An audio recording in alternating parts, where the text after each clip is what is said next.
Welcome back to another week of Instigating with Clarkey and Drury, brought to you by our friends at Conway Furniture, Highway 86 east end of Listowel, our friends at Larry Hudson's Chevrolet Buick GMC, and of course the Listowel Squash Courts. Ryan Drury alongside Clarkey, and well, it was another week of a big golf event, and we made our picks.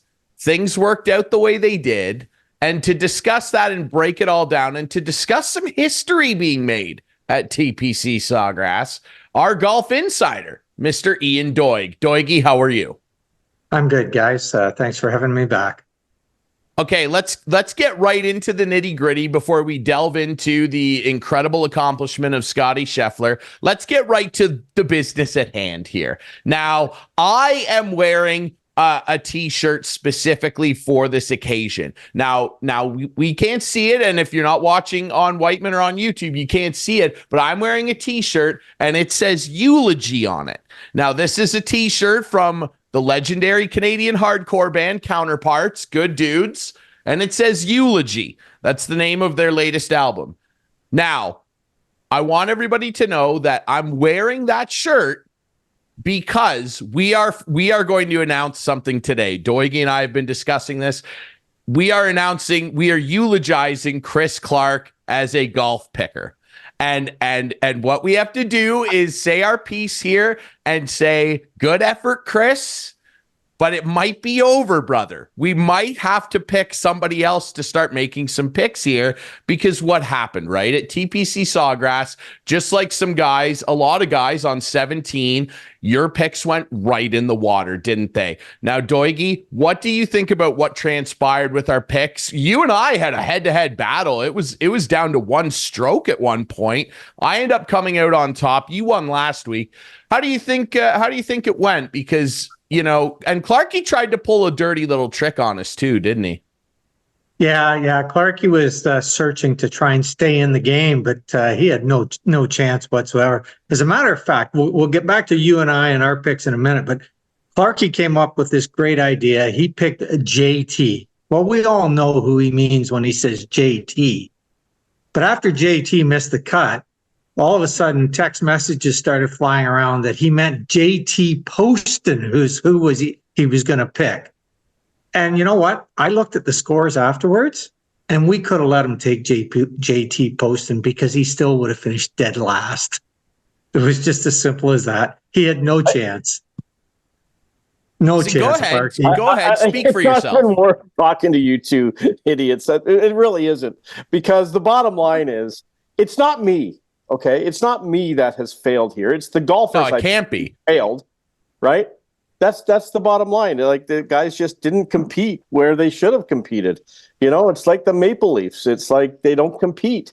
And hold it. Did I just hear that correct? Hell, your computer's breaking up on you again, Doigy. It's just like, you know, I pick Rory one week and he, you know, craps the bed, and then you pick him the next week, and I pick Scheffler one week, and like, who cares? Like, it doesn't matter. Like, it's all luck. Like, it's all luck at the end of the day.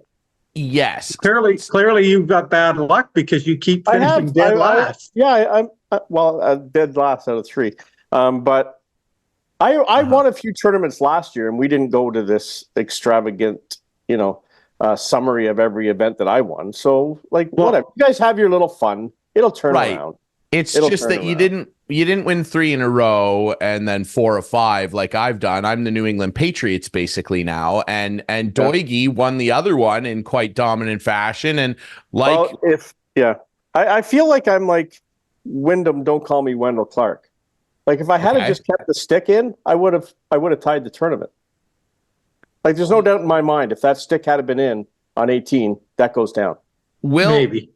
We'll dig into that quickly, and producer Adam can put the scores up. Doigy ran with Rory, who was 9 under. Matsuyama, who continues to be so consistent, 15 under for him. 9 under for Lowry, and Cam Young was your worst at 2 under. That was a total of 35 under for Doigy. I won the event. I picked Scottie Scheffler, and unbelievably goes back-to-back on the tournament, and back-to-back. First player ever in history to defend the Players' Championship. No one else has done that. Nicklaus didn't do it. Tiger didn't do it.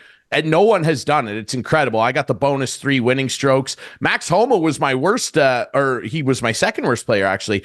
I made my hay on my top 2 guys because Max Homa was even, and Patrick Cantlay, Mr. Slow Play, was 2 over. But Wyndham Clark was 19 under, finishing just behind Scottie at 20 under, and the 3 bonus strokes pushed me to 40 under. So those 2 guys saved me. And then Clarkey, of course, JT DQ'd. Hovland was 1 under. Corey Connors was 11 under for you, Clarkey. He missed the cut. There's a difference. Okay. Well, you DQ'd. And Whiskey Mitts Zalatoris, he missed the cut as well for you. So stick with Corey next week. We'll see. And Clarkey, of course, doesn't have a score to count. So much like you and I know, Doigy, winners win. You're last. If you ain't first, you're last. Well, I am first, so I feel really good. And Doigy and I are last. Doesn't matter. Well, he won last week, so and winners win. So we need to figure something out. It's all fine. Don't worry. For sure. And you, what you're doing right now is you are the Maple Leafs. You sound like Mitch Marner after a playoff loss. We just didn't have the puck luck. Well, you could have picked some guys. I don't know. Okay, JT, Justin Thomas. Yeah. Was one of the favorites to win this tournament. He sure was. Did anyone see it coming that he missed the cut? You can't tell me you saw it coming. Yeah, because I didn't pick him. Bull crap. Yes. Let's get into the picks a little second. Let's get into the picks for a second, because please. You know what? I picked first, and I had the option to take Scottie Scheffler, but I had done my due diligence.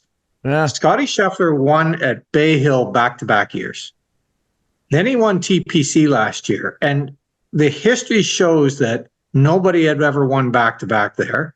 He's just coming off another win at Bay Hill the week before. I just didn't think he was going to have it in him. I knew he was going to play well, but I thought Rory was going to play a little bit better than him, and that's why I went with Rory first.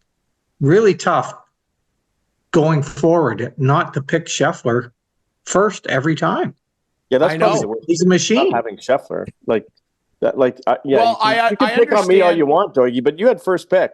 Well, I understand Doigy's thinking here, and let's not forget as well, all of a sudden it comes out on Friday that he's got this neck injury and he's got the pad on the whole time. He's getting intense treatment after every round. He said he was really feeling it in his shoulder whenever he was hitting draws. Like he said he could barely hit draws without feeling intense pain.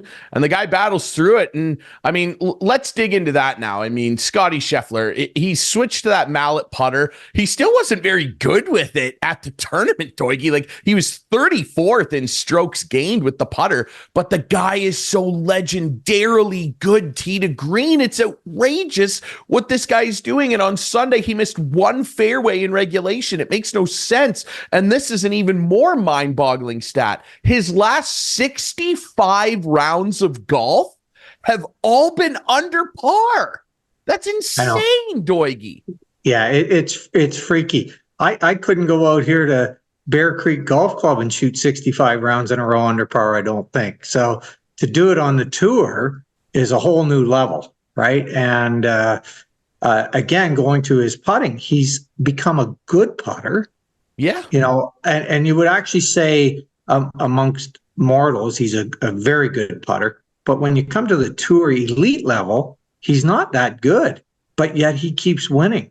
Like, how scary would it be if he ever became a great putter? I mean, he might lap the field. Yeah, he'd do what Tiger did at the U.S. Open at Pebble back in, 2000. He'd won by 15.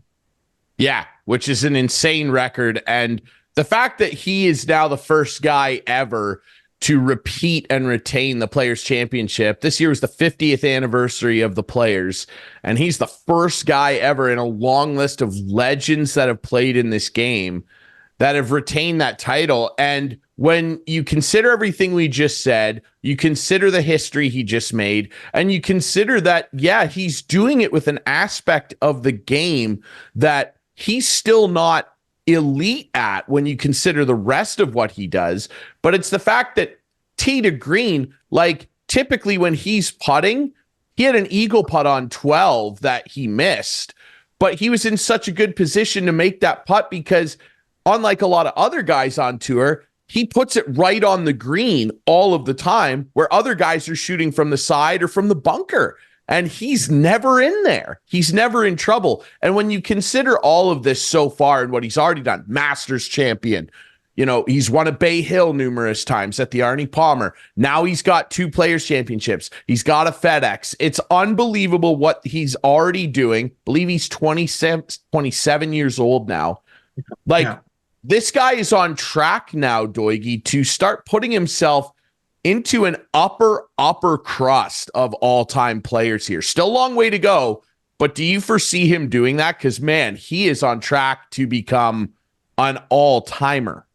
Yeah, he's certainly knocking on the door. I certainly would see him winning at least 2 to 3 more majors, which now when you look at it, now he's in the company of Rory and Koepka and guys like that. And I mean, they're like Rory. Everybody loves Rory and thinks he's the greatest. But when you think about it, he hasn't won a major in 10 years. And Scheffler is starting to kind of take over now, right? And because Rahm and Koepka and those guys have gone to live golf, if we're looking at the majors, you know, they will come back and play in some of them. But Scheffler is the guy. I mean, I think he's the next superstar if he's not already there. Yeah, it's incredible stuff. Clarkey, you brought this up too. Let's dig into the rest of the field here. Obviously, Wyndham Clark, I mean, it's the first time I believe ever that guys have finished 1-2 back-to-back weeks. And Wyndham Clark, who's really turned his career around, and I love the feature episode about him on the new season of Full Swing. You got to watch that. Really interesting guy. Basically, he got a sports psychologist and a mental coach, and he's very vulnerable in the episode about like his struggles in the past. You know, of course, you know, similar to Joel Damon, who's also featured opposite him in the episode, you know, lost his mom when he was young and everything to cancer. And he really digs into like how it affected him and his life. And he's so open and, praising what this sports psychologist has done for him. And she's actually in the episode with him at the US Open when he wins. It's really cool. I know he'll be upset to finish second to Scottie back-to-back weeks, but this guy's come on and he's won 3 times in the last year. He's really, you know, become a household name all of a sudden. Oh, for sure. And like, yeah, you matched him pretty much stroke for stroke there on the last day. And then that putt on 18, as we talk about, and Doigy, you and I have gone back and forth on stick in, stick out. I keep sending Doigy videos of people who have done testing, and then he'll send me other people who have done other testing, stick in, stick out. I don't think you'll ever know which way is the best way to go. I know what Doigy thinks. He thinks stick out. It's a bigger hole and it'll go down. But I honestly think on that putt with the speed it was going, would have grabbed that stick and went down. But who knows? Because maybe the 4 holes earlier, if he left it in, it could have bounced off it, right? So, but I think, Clarkey, I think on that particular putt, it would not have gone in, only because it was so far into the left side of the hole. When it wouldn't have flipped out. If it was dead center, it would have hit the back of the hole and popped up and stayed out or gone down in. It was too far on the left side of the hole. Of course, Mr. Stick Out's going to say that. Like, there's no question. Of course, you're going to say that. No, I'm being serious. Like, yeah, no, but I don't think it would have grabbed it and went in. All the research and videos that I've seen, if a putt's offline a little bit, it will grab that stick, slow it down, and drop it. But that ball was like at least halfway into the hole. Yeah, for sure. But it was carrying a lot of speed. And that's where I think this still comes into play more, is when there's more speed. Well, 100%. The old saying from when I was playing and everything is the flag stick only helps a bad shot. So a putt hit with too much middle of the hole, so a putt hit with too much speed, the flag will help it. But a putt hit with perfect speed, you don't need the flag. So it only helps a bad shot. Well, but if it doesn't hinder a good shot, then why not leave it in? And this will be a little bit controversial. And I did see a little bit on social media the day after about karma being a bitch. And it referred to the little incident that Wyndham Clark had at Bay Hill on the 18th hole the last day.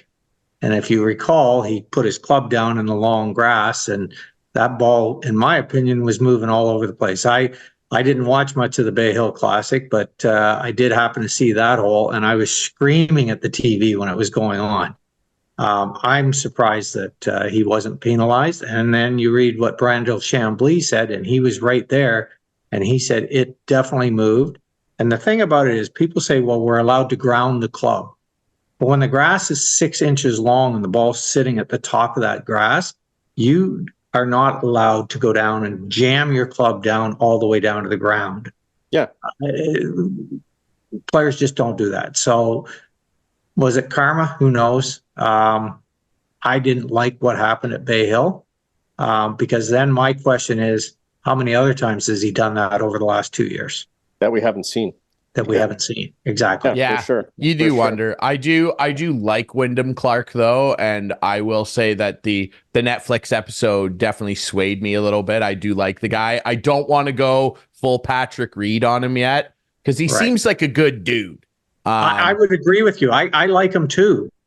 But when I see something like that happen, it makes me question it, because if he's willing to do it in that situation when he's in second place in the tournament, he knows the cameras are going to be on him. What's he doing earlier in the week on Thursday and Friday when no cameras are around, or he doesn't think any cameras are around? That's always my question. And that's a gray area. I'll guarantee you that Arnold Palmer and Jack Nicklaus never ever did anything like that. Not a chance. And there was also a situation where it took like 8 minutes to figure out where Rory's ball went into the water, I think day 1 or 2. And Rory took, from what I gather, the high road and said, okay, someone thinks it went out there, someone thinks it went in here, I'm going to split the difference. That was the correct thing to do, right? Yes, 100%. That's people that don't understand what the rule is look at, when we're standing on the tee and we hook or slice a ball into the water, we're 270 or 280 or 320 yards away when you're talking about Rory. So we can't really be perfect on where it crosses because of the angles, right? So it's always left up to the player to make a decision of what he thinks is the best option, the best spot where it crossed.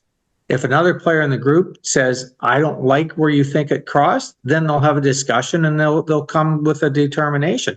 And I don't think that there was no animosity or anything going on out there in that conversation. It just looked on TV like there was something going on. The mics weren't picking up the full conversation. But Rory was just trying to clarify that, are you guys okay with where I'm dropping this? And they all agreed that that's where to drop it. So there was nothing untoward there whatsoever. Now, that happens every week on tour. Just to dig into that a little bit more, is there anyone after the fact, an official I'm talking, after watching a video, could say, you know what, that was totally wrong, you're penalized 2 strokes or whatever? Hypothetically, yes. Okay. Hypothetically, yes. But if it's within reason, that's always their line that they will go to, if it's within reason. So, I mean, if they had the cameras out and everything and they went, oh, Rory, you were 8 yards too far closer to the green, you know what? You're guessing. It's within reason. Yeah. Now, if you recall, at TPC a number of years ago, where Tiger hooked it left on 14, and Tiger thought that it crossed way up over the bunker, and it was determined afterwards, and I think he was playing with Matt Kuchar, and Matt Kuchar said no chance it crossed way up there, but yet Tiger dropped it way up there, and that was controversial.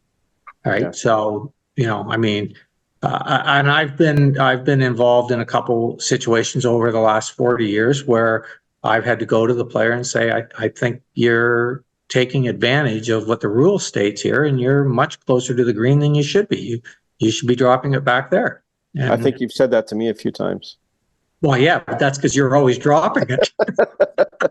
Hey, what about Xander Schauffele? Here's a guy who doesn't appear to be a big guy. Yeah. Hit the ball. Had some bad luck, I thought, on 18, where he hit this drive into the straw and just his ball didn't release onto the green, and he had to make a putt and didn't make it to tie. But that guy is incredible with his mechanics. He must be to be able to play the way he does. Yeah, I mean, I like his golf swing. It's he gets what I would call Schauffele is a very efficient player because he's not as big as the other guys. He's not as fast as the other guys, but he gets everything he can out of that driver. Hits it long, he's straight. He's a very efficient player. I like the way he plays golf. I mean, that kind of, would be something that I would kind of model myself after. But you know what? I don't know why he hasn't won more. I mean, he's won like 5 times, right? Or 6 times maybe, which is an incredible career on the PGA Tour. But for the amount of times he's in contention with a chance to win, he hasn't closed the deal very often. And to me, that could be an internal thing. That's that. I think I'm going to pick internal fight, right? Next tournament, I'm going to pick him. Yeah. Well, there's an internal fight. I mean, he'd be a good pick next week. Yeah. I mean, is there even a tournament this week on the PGA? I don't even know. I'm not ready to make picks. There is. It's the Valspar, which is an elevated event. Yeah. They're playing the Valspar. They're staying in Florida, and Clarkey. Well, we better take a break then. We will take a break because we are going to make picks. Xander Schauffele on a lot of books is the favorite to win because Scottie Scheffler is not attending. Yes. So one of you guys are going to pick him now that I've said I'm going to pick him. That's okay. I'm sucking you in. Too funny. Anyway. And did I mix up him and Harman on the guy who was in the straw in 18? Was it Harman? No. They both were. Okay. Yeah. But Harman was into the clubhouse already. Yeah, and heck of a tournament he had too. Brian Harman was closing the distance. Yeah. Xander Schauffele's a guy that he probably by all rights, Doigy should have 10 or 11 wins. Yeah. But he just folds up right at the end of tournaments, like last bit of moving day, and then on Sunday he'll just kind of. I don't want to call it collapse because it's not like he plays terrible and loses a ton of strokes. It's just that what happened to him and really Wyndham Clark, keep in mind, they were 5 strokes up on Scottie on Sunday to start. They don't gain. They stop gaining and they shoot an okay round rather than an incredible round on the last day. And unfortunately with Scottie Scheffler out there, that can bite you. Okay. What's going on? Hey, hold on. Just before we wrap this up. What happened to Justin Thomas and Jordan Spieth? Why can't these guys even make a cut?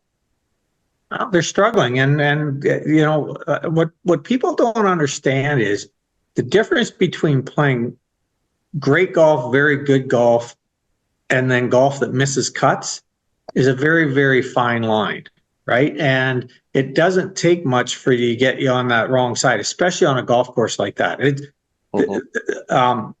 When that golf course first opened, I had the opportunity to play it, and I actually caddied in the TPC a few times, and the greens were so severe back then that literally we would walk up on the green and there'd be 2 ball marks, and one ball mark, would hit and the ball would release and go to near the flag and be 6 feet from the hole, and the next ball mark would be 4 inches to the right of that ball mark. And that ball would be in the bunker off the green, right? So, I mean, there's a lot of luck in that. Guys are good, but there's a lot of luck in that, right? Yeah, for sure. Some weeks you're just a little bit off, and when you're just a little bit off on a golf course like that, it can eat you up, and then you get in trouble. And that's the hard part about it. So, for sure. Well, and JT and Spieth are 2 players that when they're on, it's beautiful.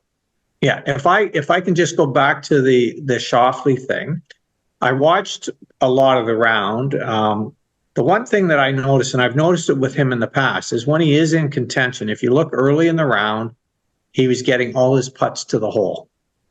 Okay? And then later in the round, like the eagle putt on 17, he left short, and things like that. So later in the round, to me, it seems to me like it's a little bit nerves because he stops being as aggressive. And then Wyndham Clark's the exact opposite. And when I think about Wyndham Clark winning the U.S. Open last year, Wyndham Clark got more aggressive as the rounds have gone on. When he's firing on all cylinders, he's going for it. he's not leaving those putts short. So now all of a sudden they start hitting the hole and going in. And that's the two little differences that I see between Wyndham Clark and Schauffele. And you know what he should do then? He should be more aggressive and leave the pin in.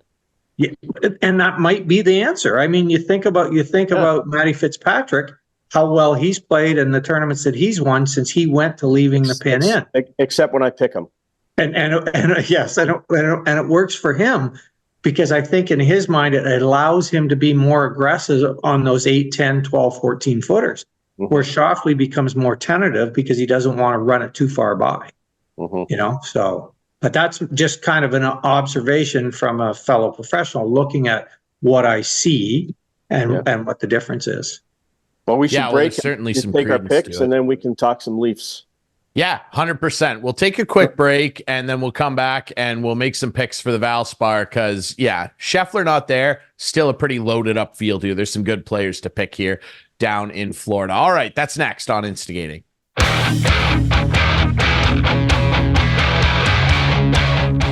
Welcome back to Instigating with Clarkey and Drury, brought to you by Conway Furniture, Larry Hudson, Chevrolet Buick GMC, the Listowel Squash Courts. Back here with our friend Ian Doig, and we're going to make picks. We have to make picks. It's the Valspar. Now, listen, Scottie Scheffler not there. Trying to go for 3 in a row. He's not there. There's still some good players to be had here, and it is a good event. It's at a great course. We are going to make picks. It's not the most loaded field, but there's some names to be had here. And so I will kick things off. And Clarkey, listen. Here we go. Yeah, of course you do, because I already said I was going to pick him. Go ahead, pick him. Schauffele. Okay, Doigy, go ahead. You'll pick I will take Xander Schauffele. Yeah, and Doigy will take Sam Burns, right? Go ahead, Doigy. You guys are too funny. I'm going to take Cam Young. Cam Young, okay. There you go, Clarkey. I threw you a bone, Clarkey. You did. I'm going to take Sam Burns, and I'm going to take Nick Taylor. Wow, that's a good pick. That's a good pick. Okay. Let's replay these good pick comments next week. All right. Clarkey, I want you to know if you eventually do win an event, we're going to celebrate. Dude, I won last year a couple times. So you know what this is kind of reminding me of, Ryan? A little bit about O-Dog not getting the belt on the That's exactly what it's like. That's exactly what it's like. Doigy, your turn. Okay, I'm going to pick Christian Bezuidenheit. Yes. Okay, back to me, eh? Well, I got to take Brian Harman. He's just hot right now, and I love his game. I think Harman's great. And I'm going to take Sungjae Im, another guy that I'm a big fan of. That's a good pick too. All right, back to me. I'm going to take Minwoo Lee. I like that. Okay. Very good. Lee, baby. Clarkey, round out your team. Okay, I'm going to pick Justin Thomas. Okay. He's going to bounce back. Okay, so I didn't say JT Poston. I said Justin Thomas. Justin Thomas. So it is JT, but it is Justin Thomas. Okay, I just wanted to make sure we clarified that. I didn't want you sending me a text after it down. He misses the cut and whining Timberlake. Again. Justin Timberlake. And I'm going to pick now Ryan's going to say, "Oh, that's my guy." Tony Finau. Yeah, dude. Yeah. Well, you pick my guy, Xander Schauffele. Every guy is my guy because I'm a winner. Now, I know who's going to win this tournament. But all right. Doigy, last pick. My last pick. This one might surprise you a little bit. I'm taking Sepp Straka. That doesn't surprise me, Doigy. No? Okay. I think Straka is a solid player. He's just never able to like break through. Now, I have a decision to make here. I'm not going to take Spieth because I just think he's in such a bad place. Watch, he'll win now. That's what I'm thinking. There's two guys I'm wrestling with. I love Eric Cole. I think he's really like starting to make a name for himself, but I'm not going to pick Eric. I'm not going to pick Eric. I'm going to pick a guy who really turned some heads last week, and I think he is in a better place. And he can really, really work the greens at this golf course. I'm going to round out our picks by taking Maverick McNeely. Oh, okay. So there it is. We're all set. To review, I have Schauffele, Harman, Sung J.M., and Maverick McNeely. Come on, Maverick, be my Iceman. Doigy has Cam Young, Bezoidnout, Minwoo Lee, and Sepp Straka. Clarkey's got Sammy, Don't Call Me Mr. Burns. Nick Taylor, the Canadian. JT, also known as Justin Thomas. Thomas, ladies and gentlemen.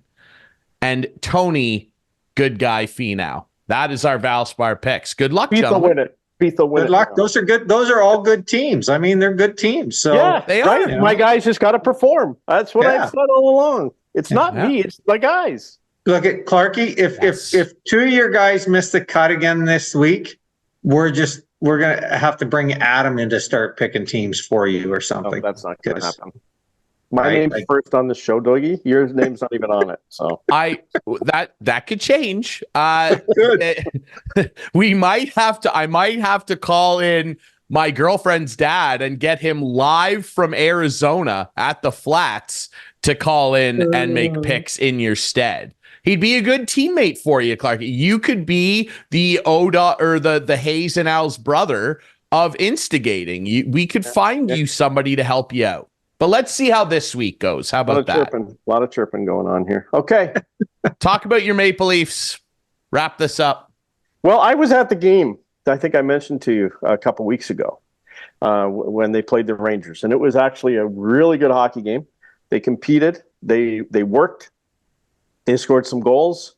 And Doigy, I know this is going to blow you away, but being at the rink, you see a lot more than you do on TV.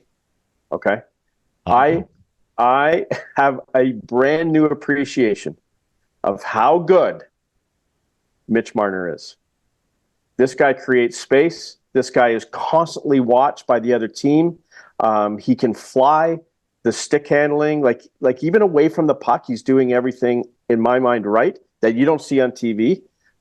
Way new appreciation for how good Mitch Marner is, and maybe that's why Matthews is in a little slump now because he doesn't have his buddy with him. But Mitch Marner is a superstar, and I watched him like nearly every time he was on the ice, and have a brand new appreciation of how good this guy is. First time I've seen him live. First time. Yeah.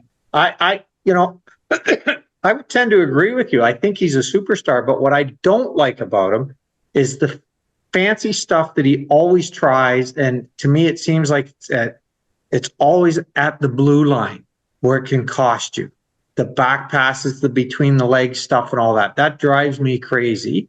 I think that if he got rid of that, he could do that when he was playing for the London Knights, but you can't do that when you're playing in the NHL. Yeah. That's what bothers me about him. As far as making space for himself and Matthews, absolutely no doubt, because the other team has to watch him because he's a triple threat. He can pass it, he can shoot it, he can skate, all of that stuff. So there's no doubt there. But it drives me crazy when he does the little stupid stuff always at the blue line.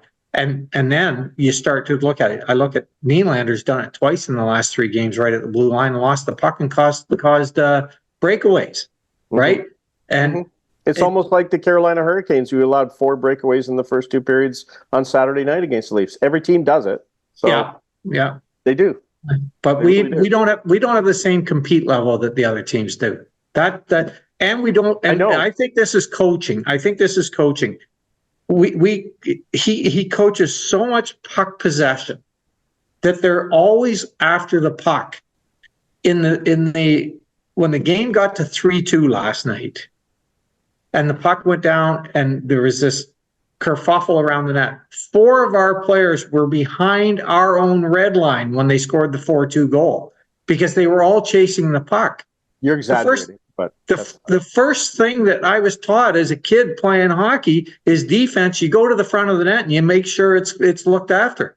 Well, when you got 4 guys behind the net, it can't very well be looked after out front.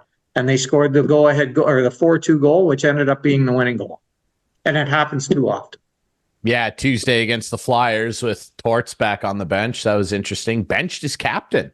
Benched Sean Couturier. There you go. Yeah, that's always people will say good for him, right? But I think that's why Torts has a short shelf life when it comes to coaching. I really do. For some guys, sure. Yeah. Players either love him or hate him. Yeah. And that's, for sure. That's been his problem. He's won a cup, right, in Tampa, if I'm not mistaken. Yes. But he seems to have a short shelf life wherever he goes, and he doesn't. I sort of like that approach, but sometimes he goes overboard with it. Yes, sometimes he does, for sure. He goes overboard. Funnily enough, I don't mind it, but you know what? I think what would have happened back in the '60s if a coach had a benched Gordie Howe? Well, nothing, because you could do anything back then. Gordie Howe would have punched the coach. Probably. But back then, right? like, the coaches had absolute power. That was kind of the issue. Like, Punch Imlock, he did whatever he wanted to guys. Yeah. Eddie Shore, oh my God. Like, there were some nasty dudes walking NHL benches. Funnily enough, you bring up the Tampa Cup. Torts got tossed out of and suspended for the game that the Flyers were in Tampa for, where they were celebrating the Tampa team that he won that cup with. And they showed all the guys up in the box laughing like, yep, that's our coach. And none of those guys Wes liked McCauley him. again. Wes McCauley, to me, is turning into like the worst referee in the. He's a sideshow. It's getting a little much. Like, absolutely. He wouldn't even, that's what Torts got upset about. He wouldn't come over and talk to him. I know. Yeah. We'll leave it on this thought here. And Doigy, I'm curious your reaction here. Based on what you've told us here, Clarkey, about your newfound appreciation for your newest favorite Maple Leaf, Mitchell Marner, who's a polarizing guy in Leafs Nation at times. Are you telling me that you are willing on this show, in front of everyone, to change his nickname from Mr. Fancy Pants to Mr. Business Pants? Is that what you're telling me? Are you willing to make that declaration here? I kind of like business trousers better. Business khakis? Business suit? Sure. Business guy? What about that? Head to toe business Let's work on that for a week. Let me work on that nickname. But I'm definitely willing to change. Yes. A change is coming? Wow. This is a big day. I will not call him after this right now, Mr. Fancy Pants again. This is a big day. You know what? I'm going to the game in Carolina on Sunday. Okay. So unfortunately, I don't think he's going to be playing, so I won't be able to just watch him really closely. Yeah. But I'm interested to see, again, I get upset about the coaching too, because in my opinion, and Clarkey, you know this, and you've agreed with me, that for the last couple of months, Simon Benoit has been the best defensive defenseman on the team. And right after the trade deadline, they go out and get Lyubushkin and they get Edmondson. And I get that. They've got to figure out who they've got and how it's going to work and everything. But TJ Brodie has the worst percentage for goals against when on the ice. And he never misses a shift. I don't understand it, Doigy. I don't. And Simon Benoit sitting in the press box. And I know you don't. Okay, couple things there to unwind. First of all, I know you don't like Morgan Rielly. I don't think Morgan Rielly's ever had the right guy. And like last night, like he's playing the wrong side again. He's playing the right side when they started passing the puck. It's harder on that side of the ice. It just is. And then Brodie, you're right. He's always seems to be caught and out of position. I get that. I did read, though, and who knows if the internet's like, I know everything's not true on the internet. I get that. But there is a little rumor going around that Simone Benoit broke some team rules and was benched for a couple of games.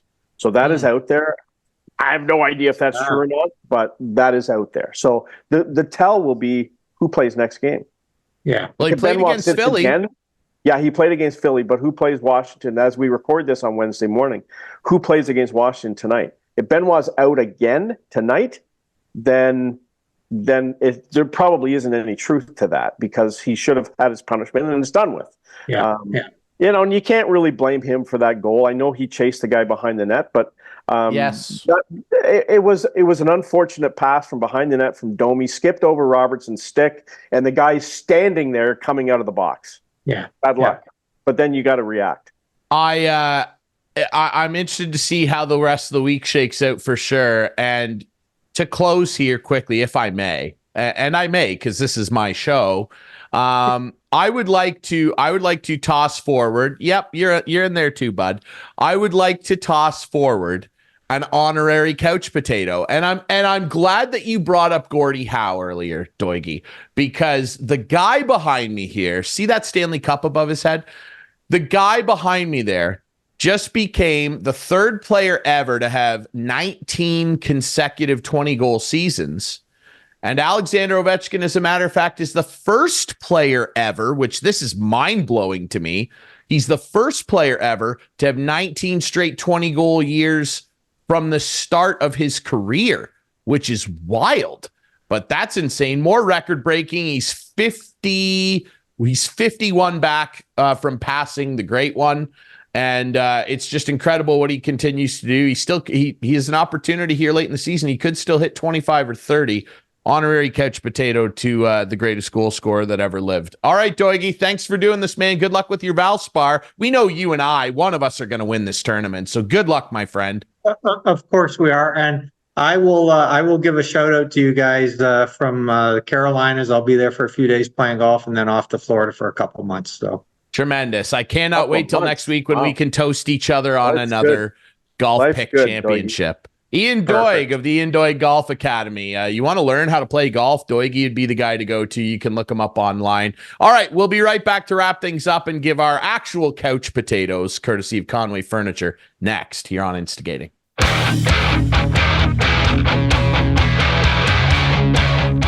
Wrapping things up this week on another great edition of Instigating with Clarkey and Drury. Thanks to our buddy Ian Doig for going over everything that went down at TPC Sawgrass, making some new picks for the Valspar. Good luck to you, gentlemen. I feel good about my picks, buddy. Yes, well, you should. You should feel good. I like that you have Nick Taylor. Hey, we all love Nick. Richmond Nick. Yeah, all right. Corey's not in it. Doesn't seem Corey's not playing. Yes. No. Before we wrap up the show with our couch potatoes, sad news in the hockey world, man. Konstantin Koltsov, who I remember best and many do playing with the Penguins, passing away, and a former favorite of mine and producer Adam, because he won a Stanley Cup, the very first one in Avalanche history in '96, and was a great Capital and was one of the toughest guys of all time and was the reason I wanted to grow my hair long when I was a kid. Chris Simon passing away. Unbelievable. 42 and 52 years old, respectively. Just very, very sad. I loved Simon. He was such a tough guy, and he could play too. He was a really good player. He could really help out on the ice. Just sad news for sure. All right, Clarkey, let's move into our favorite part of the show. Yeah. I apologize to Conway Furniture. My hat is in my car. No, it's okay. So I can't switch it today. But a big shout out to Mitch and the gang down at Conway Furniture, where, of course, HST and delivery is included in all their pricing. Unbelievable stuff. You go down there, you want to be a couch potato, you want to deck out your home, maybe make a change, get some new life in there. You go see our friends at Conway Furniture, Highway 86, east end of Listowel. Mr. Clark. Yeah. Please tee us up. What is your couch potato? I am pulling a very late audible.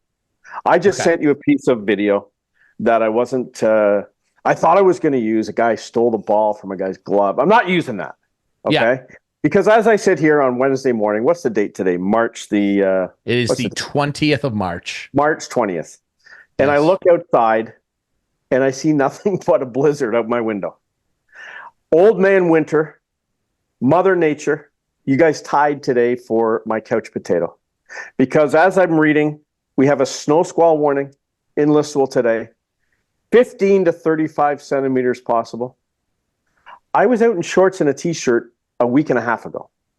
What is going on? I'm not happy. I want to get my my patio furniture out. I want to get my car out of storage. I want to be able to enjoy the outdoors because we got a little sniff of it.